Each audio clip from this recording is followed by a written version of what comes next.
사람들은 살인죄나 아주 나쁜 죄를 나쁜 죄로만 여기고 나머지 죄들은 그냥 사소한 것이고 가벼운 것이고 그냥 누구나 짓는 죄라고 생각합니다. 그래서 보통 사람들한테 물어보면 뭐 나처럼 이 정도 착하게 살면 뭐 천국 갈 수 있지 않겠어? 보통 이렇게 생각을 합니다. 근데 성경이 말하는 천국을 믿지는 않지만 그래도 그들도 뭐 내세에 뭔가 나 막연히 있을 것 같은 그런 느낌을 갖고 있죠. 그래서 이 정도 착하게 살면 뭐 좋은 곳에 가지 않겠어? 뭐 이런 생각을 이렇게 갖는 경우가 많습니다. 죄의 기준이 다르기 때문에 그렇습니다. 그래서인지 우리나라 국회의원들 중요 10명 중에 3명이 전과자인 것으로 드러났습니다. 우리나라 지금 현재 국회의원 중에 최다 전과 기록 보유자는요, 건축법 위반 2건, 음주운전 2건, 총 4건을 가진 국회의원도 있습니다. 건축법 위반이야 뭐 얼마나 노골적인지 사소한 건지는 잘 모르겠습니다. 근데 음주운전 2건은 도저히 용납해 줄래? 용납해 줄 수 있는 사건은 아닌 것 같습니다. 한 건이라면 뭐 실수라고 하실 수도 있겠지만 2건이나 되는 사람인데 이런 사람을 공천하는 것도 문제고 이런 사람을 투표해서 뽑아준 것도 문제죠, 사실. 물론 일부 국회의원들은 민주화운동 또는 노동운동 관련해서 전과가 있는 것으로 드러났기 때문에 반드시 그게 꼭 나쁘다고만 할 수 없습니다. 지금에는 뭐 민주화가 됐기 때문에 민주화운동으로 뭐 특별히 뭐 이렇게 전과 기록이 남을 일은 없지만 우리가 잘 알듯이 군사정권을 지날 때는 정말 그런 일들이 너무너무 많았기 때문에 충분히 이해는 하기도 합니다. 그럼에도 불구하고 그런 거하고 관계없이 일반적인 죄를 지은 사람들이 이런 범죄자들이 이런 범법자들이 이런 전과를 가진 사람들이 국회의원 중에 그리고 뭐 기초의원들도 마찬가지고 장관일도 마찬가지고 그러니까 맨날 청문회만 하면 그냥 이 일 저 일 많고 사퇴해야 된다느니 안 해야 된다느니 얼마나 많은 논란거리가 생기는 겁니까? 그러니까 세상의 기준은요 죄가 아닌 게 너무 많아요. 그리고 아주 나쁜 죄만 죄라고 여기고 나머지는 사소한 거예요. 그냥 가벼운 거예요. 이건 누구나 할 수 있는 일이에요.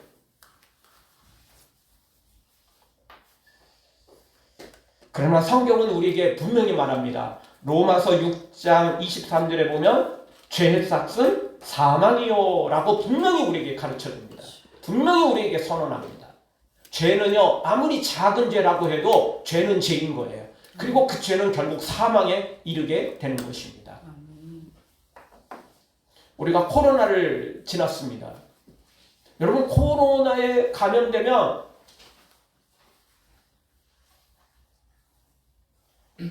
그냥 무조건 문제가 생기는 거예요. 아주 독한 사람에게 걸려도 코로나고요. 아주 가벼운 사람한테 걸려도 코로나는 코로나는 것입니다. 독한 사람한테 옮겼다고 내가 반드시 그렇게 독한 심하게 막 생사를 오갈 정도로 코로나에 걸리는 것도 아니고요. 아주 가볍군 증상으로 지나간 사람한테 내가 감염됐다고 나한테 들어온 코로나가 아주 가벼운 코로나일 수는 없어요. 코로나의 그 바이러스는 뭐 특별히 차이가 없어요. 그냥 개인적인 건강 상태에 따라서 그게 좌우되는 거지. 그 바이러스는요 어떻게든 들어오면 문제가 생기는 것입니다. 그리고 큰 증상이 없더라도요 검사를 해보면 코로나의 흔적이 우리 몸에 다 남아있다고 하지 않습니까? 그러니까 무증상으로 지나간 사람들도 검사를 해보면 코로나 흔적이 우리 몸에 남아있답니다. 그게 코로나예요. 무서운 거죠. 감기도 마찬가지예요. 독감도 역시 마찬가지. 똑같습니다. 죄라는 것은요, 우리 몸에 들어오면 설사 무증상이라 할지라도 없는 게 아니에요. 가볍게 넘어갔다고 해서 그냥 통과되는 게 아니에요. 죄는 죄인 것입니다. 그래서 반드시 그 죄의 값은 사망에 이르게 되는데 지금은 멀쩡히 잘 살고 있으니까 문제될 게 없는 것처럼 보이죠. 그러나 검사를 해보면 나타나는 것처럼 마지막 때에는 우리 모두 다 하나님의 심판대 앞에 서게 될 것이고, 그때 죄를 해결하지 못한 사람, 십자가 보혈로 씻음받지 못한 사람은 지옥의 형벌을 면할 수 없게 되는 것입니다. 사랑하는 성도 여러분, 죄를 절대 가볍게 여기지 말고 지은 죄를 철저히 회개하여 용서받고, 그리고 지금부터는 죄에서 멀어져 예수님 닮아 거룩하게 살아가기를, 정결하게 성결하게 살아가기를 주의 이름으로 축원합니다. 오늘 우리에게 주시는 말씀은 어떻게 보면 죄가 아닐 수도 있습니다. 마지막 세 번째 우리가 생각해 볼 내용은 뭐 죄겠지만 그 앞부분까지는 죄가 아니라고 말하는 사람들이 너무나 많습니다. 어떻게 보면 이게 삶의 지혜이고 세상의 지혜이고 사업하는 사람들의 지혜라고 생각하는 그런 경향들이 매우 높습니다. 그러나 성경은 분명히 우리에게 가르쳐줍니다. 아무리 작은 죄도 죄는 죄라는 것입니다. 그 죄 때문에 죽는다는 것입니다. 오늘 말씀 통해서 우리가 죄를 너무 가볍게 여기지도 말고, 그리고 그 죄를 철저히 해결해서 우리가 하나님께 칭찬받고 천국을 상급으로 선물로 받아 누리고 또 이 땅에서도 복을 누리는 하나님의 사람들로 세워지기를 다시 한번 주의 이름으로 축원합니다. 첫 번째 주시는 말씀은 임금을 착취하는 것은 죄라는 것입니다. 임금을 착취하는 것에 대해서 대수롭지 않게 생각하는 사람들 너무 많습니다.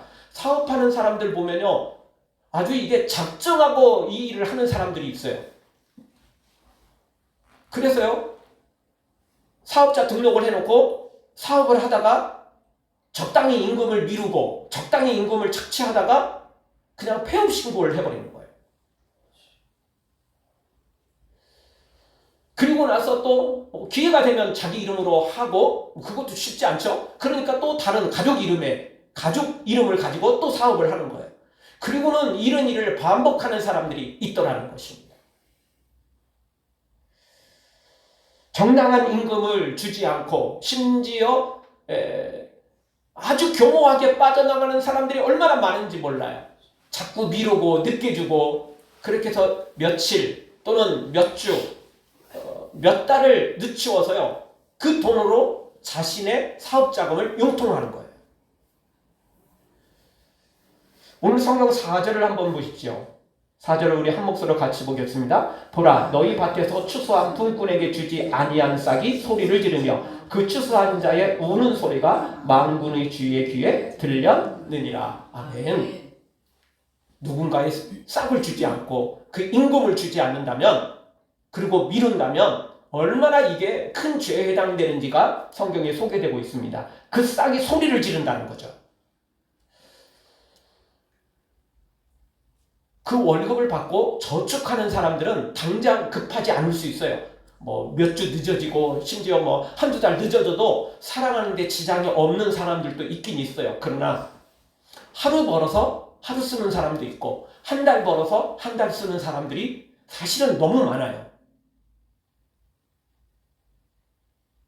그래서 월급 지금 들어오지 않으면 당장 한 달의 삶이 문제가 생기는 사람들이 거의 대다수인 거예요.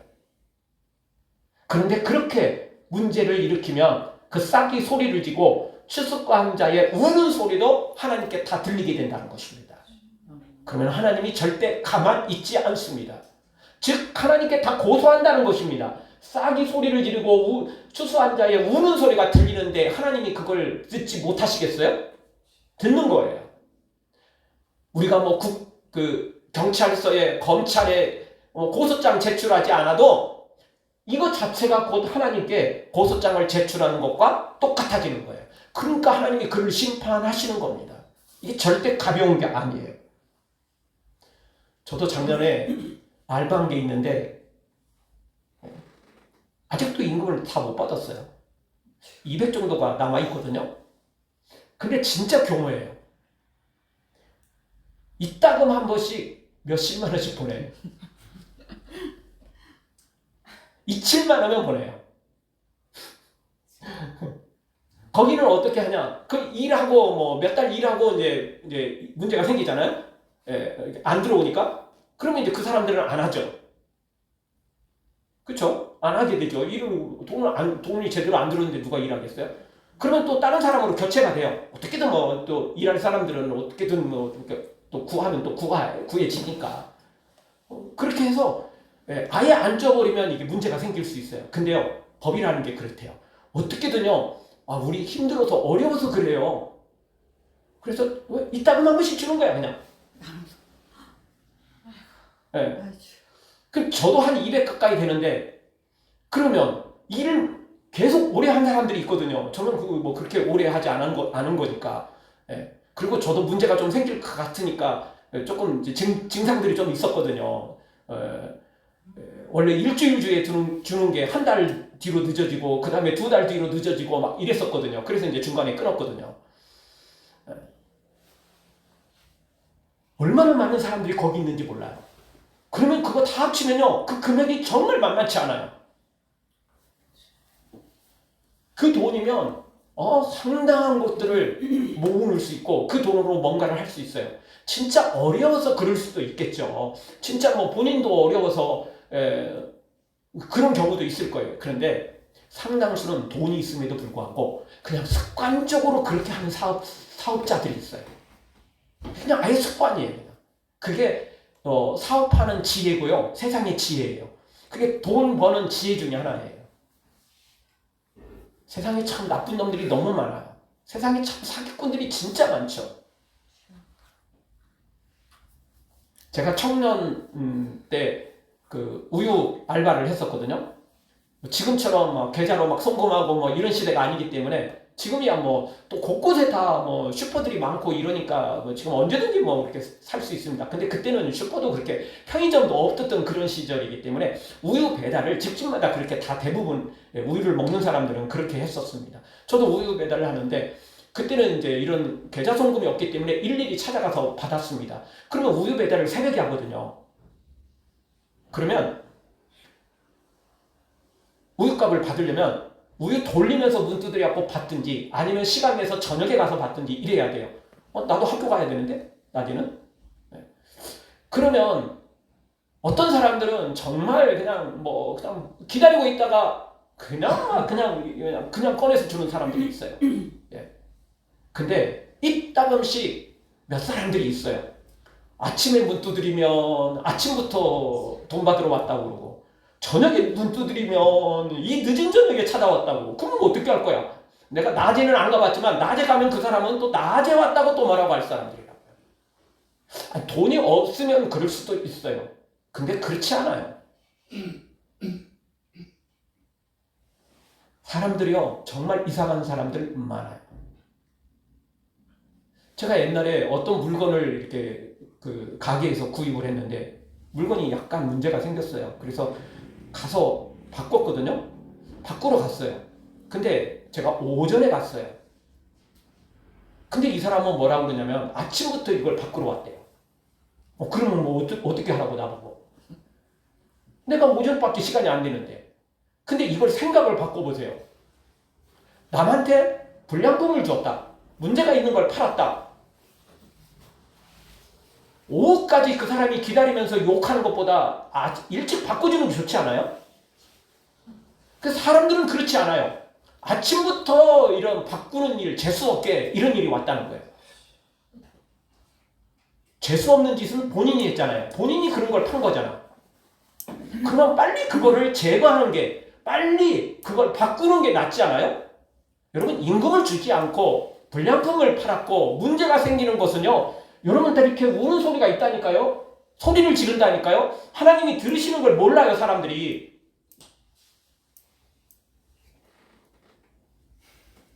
원망의 소리를 안 들으려면요, 빨리 문제를 해결해야 돼요. 빨리. 그래야 하나님께 복 받는 거예요. 예. 벌 받을 짓을 하면서 복 받기를 원하면 절대 복 못 받는 것입니다. 그래서 오늘 성경은 정말 알고 보면 다시 말씀드리지만 사업하는 사람들 이거요. 습관적으로 하는 사람들이 너무 많아요. 너무 많아요. 우리 공집사님도 맨날 늦어지죠? 2달 반. 예, 맨날 늦어. 저거 보면 맨날 늦어 그냥. 예. 근데 저 업체가요. 간단한 업체도 아니에요. 이 정부, 이 군대, 군 납품이거든요. 거기는요, 잘 들어와요, 돈이.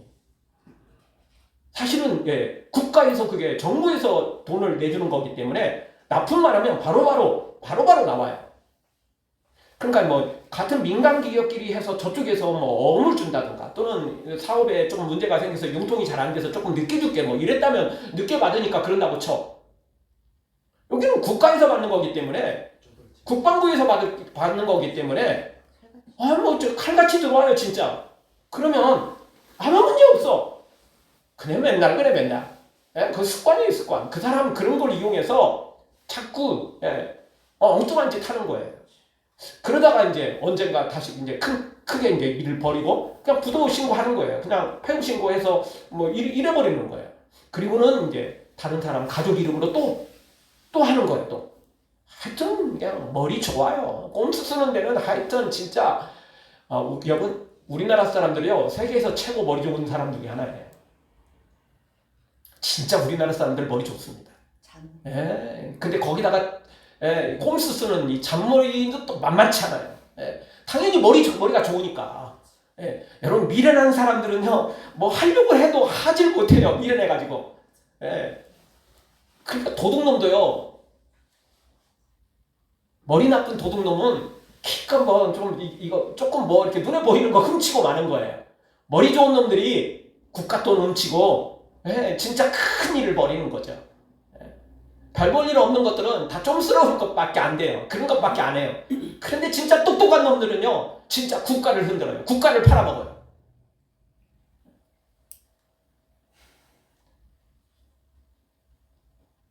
성경은 우리에게 분명히 말합니다.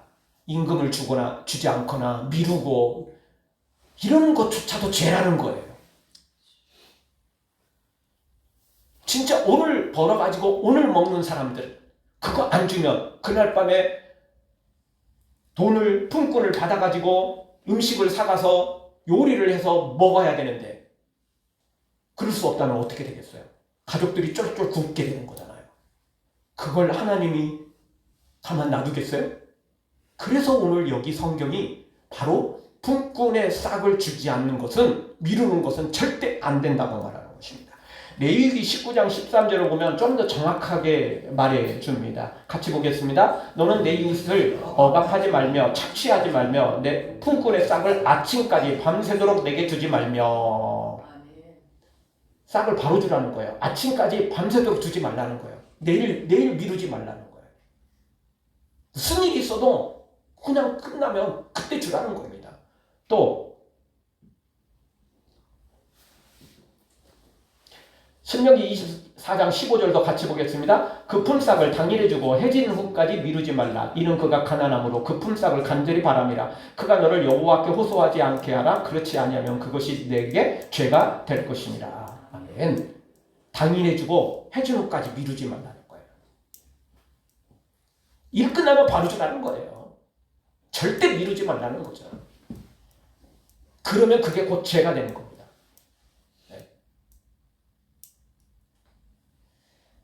에스겔 18장 7절도 우리에게 이렇게 가르쳐줍니다.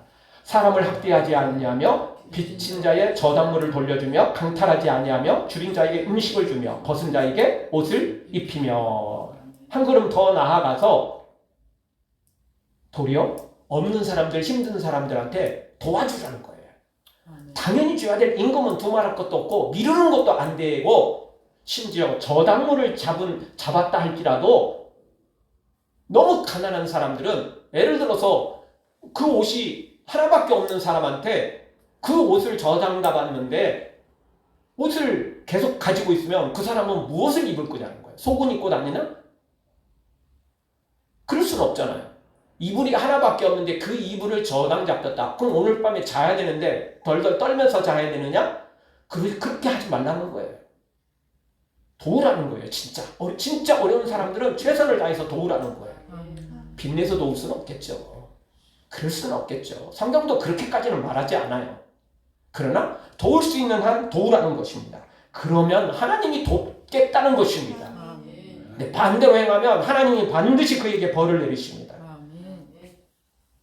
다시 말씀드리지만 여유 있는 사람한테는 이게 뭐 몇 시간 늦어지고 하루 한 달 늦어져도 약간의 문제는 생길 수 있겠지만 큰 문제는 발생하지 않아요. 그러나 여유가 없는 사람은 그게 곧 생명과도 연결되는 거예요. 그러니 하나님께서 그에게 생명을 요구하신다는 것입니다. 이게 얼마나 큰 죄냐는 것입니다.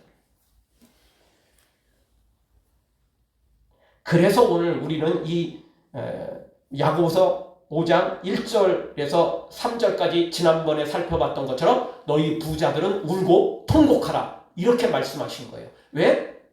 너희의 은과 금이 녹슬었고 썩었기 때문이다 라고 말한 것입니다. 여러분 아무리 비싼 음식이고 아무리 귀한 음식이고 아무리 맛있는 음식이라 할지라도 그 음식이 상하면 그거 버려야지 아깝다고 먹으면 어떻게 돼요?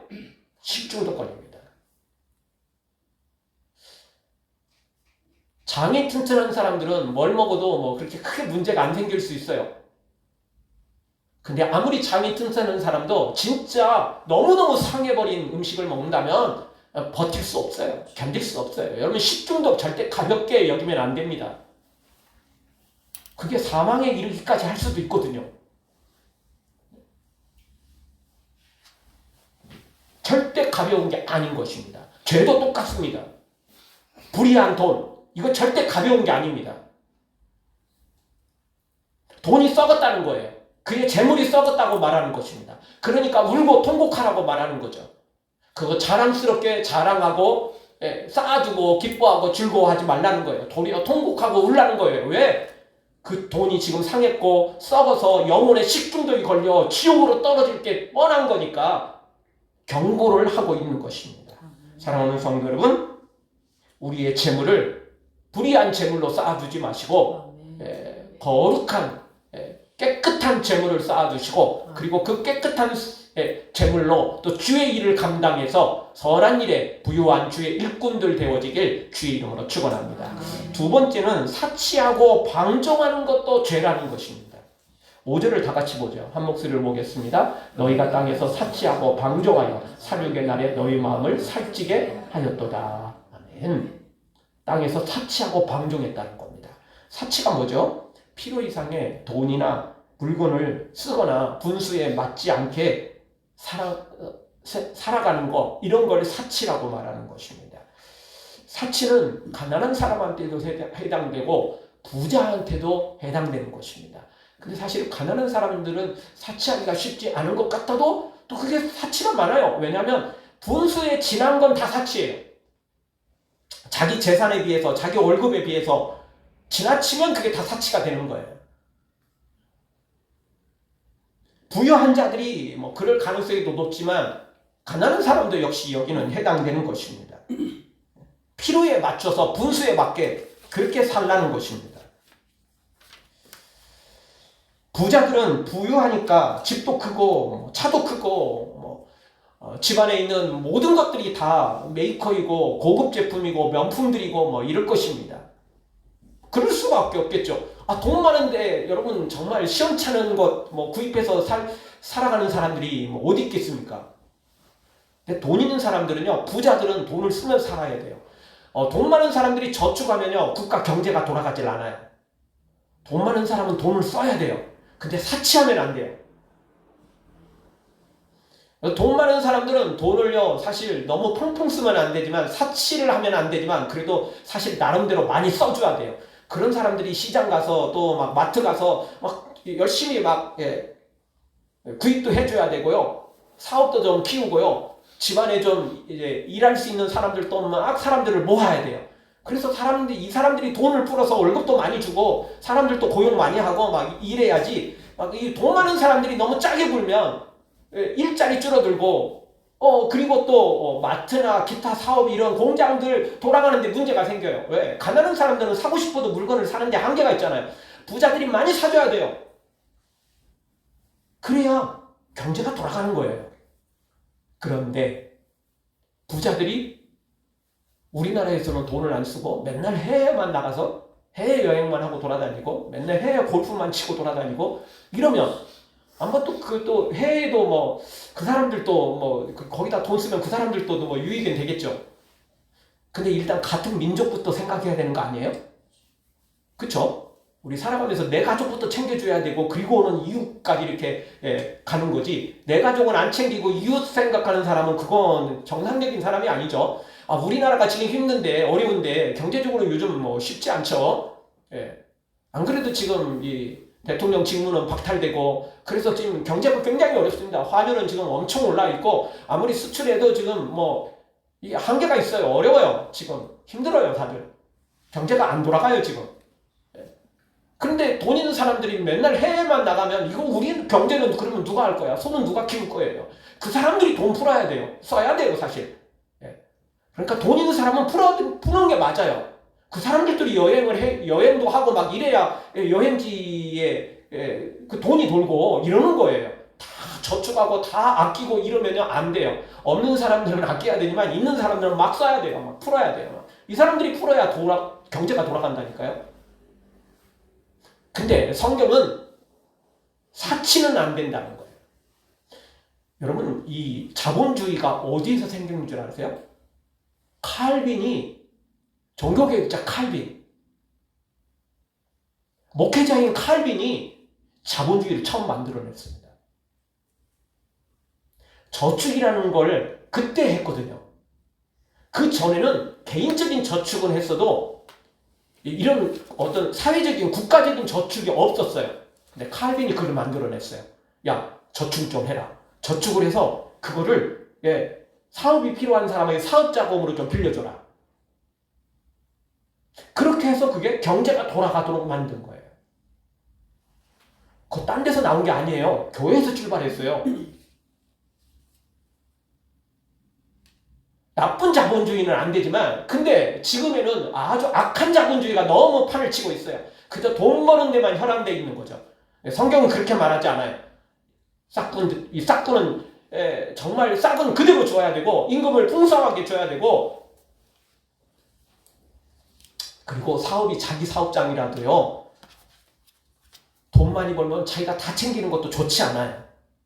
성경은 그렇게 말하지 않아요. 나누라는 거예요. 나누라는 거예요. 그래서 음식점을 가도요. 어떤 음식점은 잘 되는데 되게 불친절하고 이런 음식점들이 있어요. 그건 뻔해요.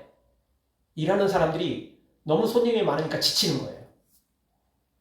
근데 어떤 음식점 가보면 정말 잘 되는데도 그 직원들이 굉장히 서비스가 좋아요. 그런 데는 안 물어봐도 뻔해요. 그런 데는 사장이 손님이 많으면 많을수록 더 주는 거예요. 더 주는 거예요.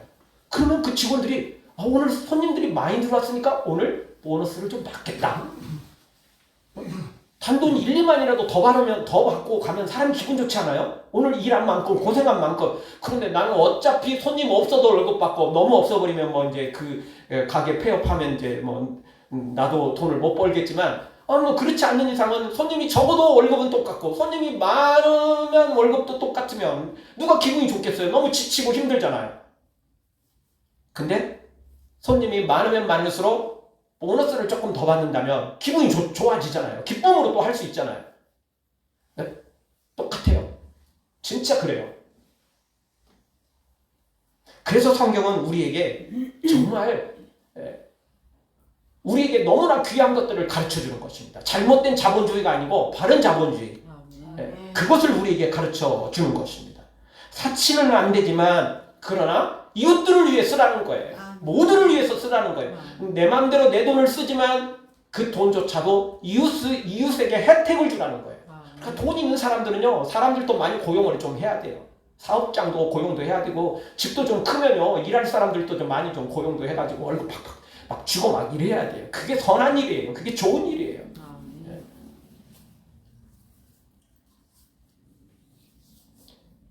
방종은 우리가 잘 알듯이 제멋대로 행동하는 겁니다. 배려 없이 그냥 자기 잘난 맛에 사는 사람입니다. 이런 사람들은 다른 사람한테 상처를 참 많이 줍니다. 사치는 돈하고 좀 연관돼 있고 방종은 좀 자신의 생활과 조금 연관되어 있죠. 그러니 오늘 우리는 돈이든 또는 모든 어떤 것이든 정말 주님 앞에서 정말 아름답게 살 줄 알아야 됩니다. 그래야 하나님께 인정받을 수 있는 것입니다. 그렇지 않으면 그게 죄가 되는 것이고, 돈을 함부로 사용하는 것도 내 돈 갖고 내 맘대로 사용한다는데 네가 무슨 상관이냐, 이거 아닙니다. 내 인생 내 맘대로 살겠다는데 네가 무슨 상관이냐, 절대 그렇지 않아요. 내 인생 내 것도 아니고 하나님이 창조하셨고, 돈도 다 사실 이 세상의 모든 것들이 다 하나님 것입니다. 절대 내 것 아닙니다. 잠시 내가 맡아 그걸 사용하고 있는 것 뿐입니다. 그래서 성경은 달란트 비유를 통해서 주인이 종들한테 1달란트, 2달란트, 5달란트를 주었다는 거예요. 본인들이 각자 일하면서 마지막에 계산을 해야 돼요. 우리 인생의 마지막 날 하나님 앞에 서가지고 내가 너한테 생명을 주었는데, 내가 너한테 이런 물질을 주었고 이런 달란트를 주었고 이런 것들을 주었는데 그래 너 어떻게 했느냐, 하나님 앞에 다 내어놔서 계산을 해야 돼요. 그래서 성경은 말씀하죠. 많이 준 자에게는 하나님이 많이 요구하시고 적게 준 자한테는 적게 요구하신다는 거예요. 하나님이 주신 게 그렇잖아요. 달란트가 많은 사람 있잖아요. 처음부터 금수저 물고 태어난 사람도 있잖아요. 외모가 뛰어나고 머리가 뛰어나고 뭔가 좀 뛰어난 사람들이 솔직히 있잖아요. 그 사람들은 하나님께 많이 받았어요. 그러니까 많이 남겨야 돼요. 근데 처음부터 적은 사람이 있어요. 솔직히 머리가 뛰어난 것도 아니고 외모가 뛰어난 것도 아니고 무슨 뭐 대단한 재능이 있는 것도 아니고 그런 사람들이 있잖아요, 솔직히. 근데 그런 사람은 하나님이 적게 요구하신다는 거예요. 하나님은 진짜 공평하세요. 진짜 공평하세요. 세상은 출발점이 달라도 그냥 무조건 결과만 보지만 하나님은 그렇지 않아요. 모든 것을 정확하게 계산을 하시죠. 그러니 오늘 우리는 하나님 앞에서 믿음으로 살아야 되고, 이웃을 생각하고 모든 걸 좀 생각할 줄 알아야 돼요. 하나님 주신 물질, 하나님 주신 모든 거 귀하게 사용해야죠. 내 맘대로 사용하면 안 되는 것입니다. 그래서 오늘 우리가 찬양 부른 것처럼 진짜 이 가사가 맞는 것입니다. 나에게 물질 있는 거 주님 알아준 것인데, 나에게 명예 있는 거 주님이 알아준 것인데, 채물과 하나님을 겸하여 섬기지 못하리라 말씀하신 하나님, 왜 잊었는가.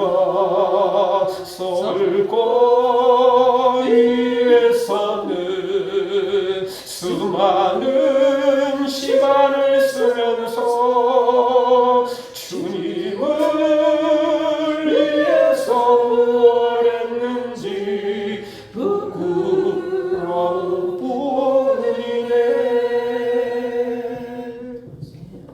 진짜 부끄럽게 살아서는 안 됩니다. 하나님과 사람 앞에 우리가 정말 깨끗하게 살아야 됩니다. 주님 앞에 내어놓고 내가 적게 받았어도 나름 충성했습니다, 헌신했습니다, 그러면 주님이 칭찬해 주십니다. 착하고 충성된 종이라고 말합니다.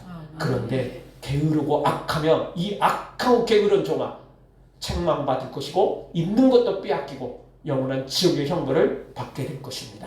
사랑하는 성도 여러분, 우리 모두 나에게 주신 건강, 나에게 주신 물질, 나에게 주신 달란트, 나에게 주신 시간 귀하게 사용해서 우리 하나님 앞에 칭찬받고 또 많은 사람들에게 선한 영향력을 끼치는 하나님의 사람들 되어지길 주의 이름으로 축원합니다. 마지막 세 번째로, 의인을 정죄하고 죽이면 당연히 죄죠. 이거 뭐 의인뿐만 아니라 어떤 사람이든 정죄하고 죽이는 데 앞장서면 죄가 되는 거죠. 더더욱 의인을 정죄했다, 의인을 죽이는 데 앞장섰다, 이거는 너무너무 큰 죄이죠. 6절을 한번 다 같이 보겠습니다. 너희는 의인을 정죄하고 죽였으나 그는 너희에게 대항하지 아니하였느니라. 아멘. 여러분, 함부로 사람을 정죄하면 안 됩니다. 함부로 사람을 비난하면 안 됩니다. 성경은 분명히 우리에게 그것들을 경고하는 것입니다. 이따금씩 연예인들이 자살을 하고 그러는데, 개인적으로도 뭐 우울증이 좀 심하고 어떤 공황장애 같은 것들이 심하기 때문에 그런 결과도 나오지만 사람들이 무심코 인터넷을 통해서 욕을 하고 비난을 하는데 가족들까지 욕하고 뭐 이러는 것들을 보게 됩니다. 그래서 결국 그 비난들을 견디지 못해서 극단적인 선택을 해버리는 경우가 너무 많습니다. 요즘 사람들은요, 자기 이름 드러나지 않는 곳에 너무 쉽게 욕해버려요. 너무 쉽게 가족들을 욕해요. 그게 얼마나 나쁜 짓인지 모르는 겁니다. 본인은 익명으로 올렸을지 모르지만 하나님은 다 아십니다. 아멘. 심지어 하나님은 우리 마음의 생각까지도 다 아시는데 함부로 그게 남들 비난하면 안 됩니다. 함부로 정죄하면 안 됩니다. 함부로 욕하는 거 절대 가벼운 게 아닙니다. 여러분 세상에서도요, 명예훼손이 얼마나 큰 줄 아십니까? 어떻게 보면 피해자로서 당연한 것 같은데 명예훼손이 생각보다 많습니다. 그러니까 마음대로 공포해버리면 안 됩니다. 마음대로 막 드러내버리면 안 됩니다. 본인은 사실을 말한 것 같아도 명예훼손이 생각보다 그렇게 많아요.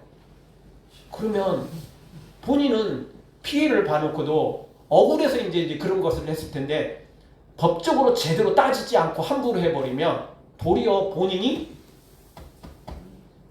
범죄자가 되어버릴 수 있는 거예요. 피해자인데도 잘못하면 범죄자로 낙인시켜버릴 수 있는 거예요. 그러니까 법을 잘 나름대로 알고 알아야 돼요. 무조건 기분대로 해서는 안 되는 거예요. 영적인 건 두말할 것도 없죠. 함부로 정죄하는 거 이게 절대 가벼운 게 아닙니다. 그래서 우리는 하나님 앞에 오늘 성경 맨 처음에 말씀드렸습니다. 이게 사람들이 이런 죄는 죄라고 여기지도 않고 가볍게 여긴다고 그랬습니다. 큰 죄도 있어요. 죽이고 사기치고 막 큰 나쁜 짓 저지르는 거. 그래서 다 손가락질하는 이런 죄는 누구든지 다 알아요. 근데 너무 가벼운 죄가 많아요. 그래서 다시 말씀드리지만 국회의원 10명 중에 3명들이 다 이게 범죄자들인데 이게 참 문제예요. 법 바꿔야 돼요. 예. 이 정도 이상의 이 범죄자들은 아무리 그게 다 없어졌다고 해도 그건 절대 그렇게 나올 수 없게 만들어야 돼요. 속된 말로 개나 가려나 소나 가려나 뭐 이건 뭐 다 나와 국회의원 되려고 그러지. 그게 왜 그런 줄 아세요? 여러분 그 국회의원 되고 나서 또 선거법에 걸려가지고 국회의원을 박탈당해도 몇 개월이 걸리잖아요. 그 사이에 월급 다 타먹고 그리고 그 사이에 그렇게 며칠이라도 지나면요 연금이 나옵니다. 연금이 나와요. 혜택이 너무 커요. 국회의원한테 답줄여야 됩니다. 국회의원이 봉사하고 국회의원 세우는 거지 돈 받고 연금 받고 그런 거 챙기라고 국회의원 해준 거 아니잖아요. 근데 지네들이 법을 제정하고 지네들이 해먹으니까 줄일 생각을 안 하고 더 늘려 그냥. 정치 이야기하면 또 안 되는데. 저는 국회의원들이 해야 되는 이 국회가 법을 제정해야 되지만 국회의원하고 관계되는 법은 국회의원이 제정하면 안 돼요. 그건 따로 법을 만들어서 다른 독립기관을 만들어서 거기서 국회의원에 관계된 것들은 거기서 법을 제정해야 돼요.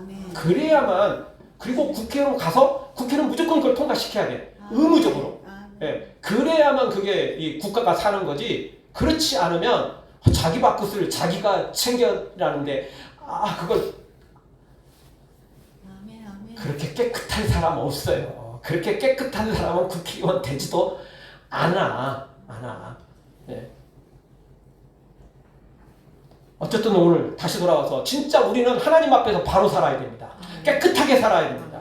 그래야 하나님 마지막 날에 진짜 우리가 상급을 누리고 주님으로부터 큰 칭찬을 받을 수 있습니다. 지금은 떵떵거리며 국회의원 되고 대통령 되고 다 해먹고 살지 모르지만 마지막 날 다 지옥 떨어질 것입니다. 다 하나님께 심판받을 것입니다. 그게 복된 게 아니에요. 복된 게 아닙니다. 오늘 우리는 지금은 성공하지 못하고 출세하지 못하고 지금은 뭐 대단한 거 못 누려도 상관없습니다. 마지막 날 하나님께 칭찬받으면 100년이 아니라 영원토록 영생하도록 우리는 천국에서 상급을 누리게 될 것입니다.